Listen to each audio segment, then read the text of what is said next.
Hello mga kasingyan, it's me, Franskel Vlog. For today's video, ihatid ko sa inyo ang isa na namang video na pinamagatang ang lihim ng kulay abuhin. So mga kasingyan, without further ado, simulan na natin. To give up. If I do something, man, I do it till I get what I want. I turn a business out of nothing into something I love. I got a poker face, but honestly, I'm not one to bluff. I flip a switch, never miss, man, I always stay up. Disclaimer: no animals were harmed in the making of this video. Using pictures of a game pals is for educational purpose only. Aims to spread knowledge to identify the names and colors of every game pals. Gambling and cruelty to animals are strictly discouraged.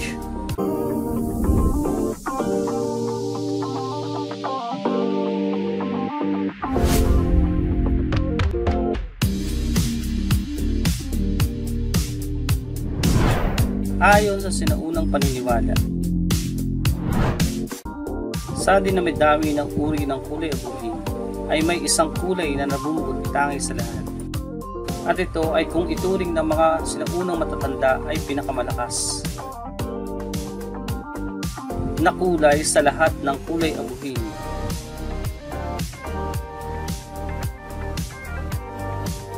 Ngunit bago ang lahat, kung ikaw ay ngayon pa lamang napasyal sa ating munting channel at gusto mo ng ganitong usapan, mangyaring mag-like, mag-subscribe at huwag kalimutang pindutin ang notification bell icon upang maging update ka sa mga videos na aking ini-upload. Suswertehin ka, promise kasi. Ayon sa sinaunang matatanda, ang kulay abuhin na pinakamalakas. Sa lahat ng kulay abuhin ay ang tinatawag na abuhing pula na nagtataglay ng kulay dilaw na mga paa. Sinasabi mula sa matandang paniniwala na nagmula sa lunar calendar na ang kulay abuhin ay pangalawa sa mga kulay na pinakamalakas sa panahon ng last quarter at first quarter. Mga kasingyan, meron tayong mga videos patungkol dyan. Iiwan ko ang link sa ating video descriptions, gayon din sa comment section nitong video for safety purposes. Dumako naman tayo mga kasingyan sa kontrapelong kulay ayon sa sinaunang paniniwala. Ayon dito, abuhin kontra dalusaping linaw. Ang kulay abuhin ay sumisimbolo sa abo. Samantala, ang kulay na dalusaping linaw ay sinisimbolo ng tubig. Paliwanag, nababasa ng tubig ang abo, subalit kinalaunan, ang tubig ay natutuyo, ngunit ang abo ay nananatiling abo. Disclaimer: no animals were harmed in the making of this video. Using pictures of a game pals is for educational purpose only. Aims to spread knowledge to identify the names and colors of every game pals. Gambling and cruelty to animals are strictly discouraged. Abuhing pula kontra mayahin. Ayon sa matatanda, ang abuhing pula ay sinisimbolo ng nagbabagang apoy. Samantala, ang kulay mayahin ay sinisimbolo ng isang uri ng ibon. Ito ay ang ibong maya. Paliwanag, kayang tupukin ng apoy at gawing abo ang ibong maya. Mga kulay na dapat iwasan: binabae kontra abuhin.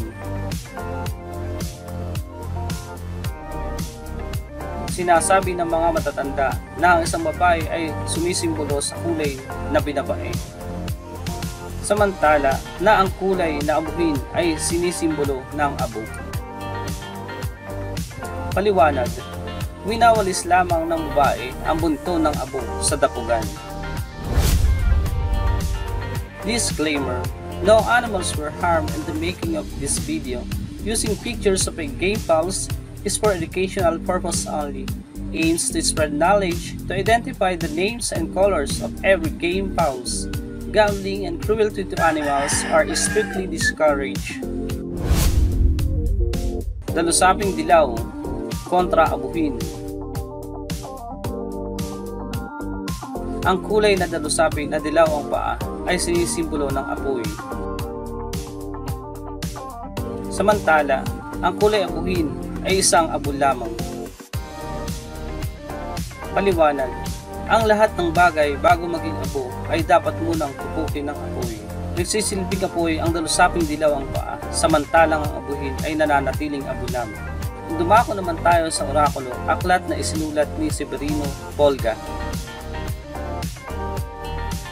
Ayon sa kanya, abuhin kontra talisayin.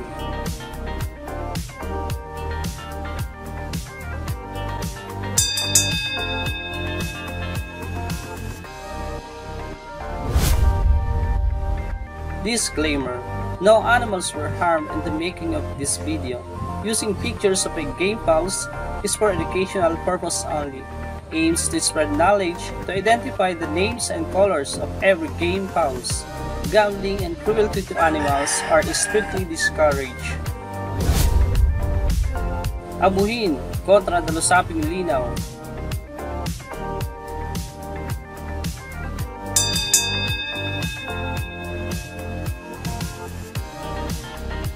Abuhin kontra puti na itim ang mga paa.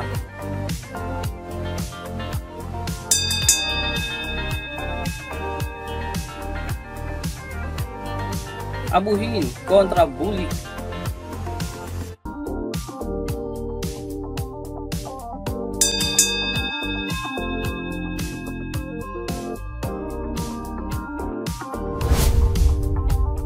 Mga kasingyan, anong mga saloobin nyo dito sa video na inyong napanood? Mangyaring i-comment nyo sa ibaba ng ating video ang inyong saloobin o di kaya naman ang inyong mga request. Aabangan ko yan mga kasingyan. Bago magtapos ang ating video, katulad ng aking naipangako, isa-shoutout ko ang mga nag-comment sa ating mga nagdaang mga videos. Disclaimer: no animals were harmed in the making of this video. This is for academic discussion only. Aims to spread knowledge. Gambling and cruelty to animals are strictly discouraged. Shoutout sa iyo, Eman Gib Sagrado.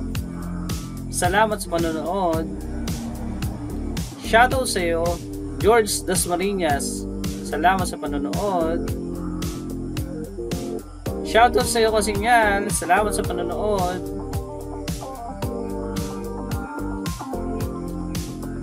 Shoutout sa iyo, JPMBN. Thank you for watching, guys. Thank you mga kasingyan. So ayan mga kasingyan, natapos na naman ang ating videos. Hanggang sa muli mga kasingyan. It's me, Franz Calvlan, signing off. It's only worth it if you work for it. It's only worth it if you work for it. I won't stop till they hear Hey guys, do you like the video? If yes, please don't forget to subscribe and like the video. It really means a lot to me. Thank you.